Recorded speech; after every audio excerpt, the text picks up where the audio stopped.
O'zimizning milliy taomlardan voz kechmagan holatda ozish yo'llarini o'rgataman. Bugun men oshni tanladim, chunki tug'ilsa ham, janoza bo'lsa ham, to'y bo'lsa ham, ajrashsa ham bizda doim osh pishadi. Bu restoranda oshni yarim porsiyasi yo'q ekan, bitta to'liq porsiya oldim. Dietada juda ham ko'pchilik insonlar osh mumkin emas deb o'ylashadi, lekin bu osh mumkin va uni qaysi tartibda yeyish mumkinligini men sizga hozir tushuntiraman.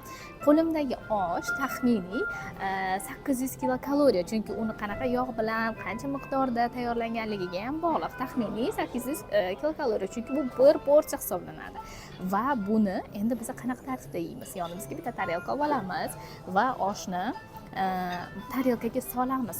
Oshni o'zidan yeyman, mayli kamrog'ini yeyman, ozginasi qoladi deb o'ylasanglar adashasizlar, chunki bilmagan holatda ko'p yeb qo'yishinglar mumkin bo'ladi.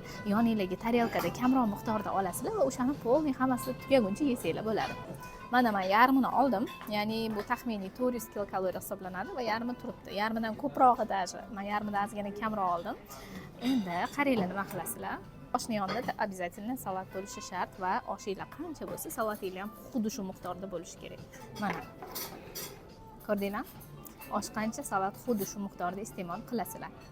Va aynan bunaqa holatda sizlar haftada bir marta bemalol oshni отказ qilmasdan turib dieta qilsanglar ham bu tushligimni balanslangan ovqatlanishga kirita olaman, chunki uglevodi, oqsili, yog'i, hattoki kletchatkasi ham bor. Va yana bitta e'tiborli jihati, oshni hech qachon suv yoki choy bilan birgalikda iste'mol qilmang. Chunki ovqat hazmi sekinlashadi, me'da shirasi konsentratsiyasi pasayadi. Oshdan 40 minut o'tgandan keyin bemalol suyuqlik qabul qilsangiz bo'ladi. Osh bilan birgalikda suv yoki choy ichmaslikning yana bitta afzallik tomoni, kamgina osh bilan tez qorningiz to'yib qoladi. Mana o'zingizlar ham ko'rsanglar bo'ladi. O'zi yarimta suzib olgan oshimdan yana yarimta qolib ketdi. Asalni ham ozi shirin deganlaridek, oshni ham haddan tashqari ko'p iste'mol qilish semizlik, yurak qon tomir kasalliklari, jigarning yog' bosishi, ikkinchi tip qandli diabetga sabab bo'lishi mumkin. Shu sabab ozish maqsadida bo'lsangiz, haftada bir marta 150 gram nonsiz, go'shtlari esa yog'siz bo'lgan osh iste'mol qiling. Men dietolog nutrisolog Xurshida Bonu Xurshidovna keyingi obzorim qaysi ovqat haqida bo'lishini xohlasangiz, kommentariyada yozib qoldiring.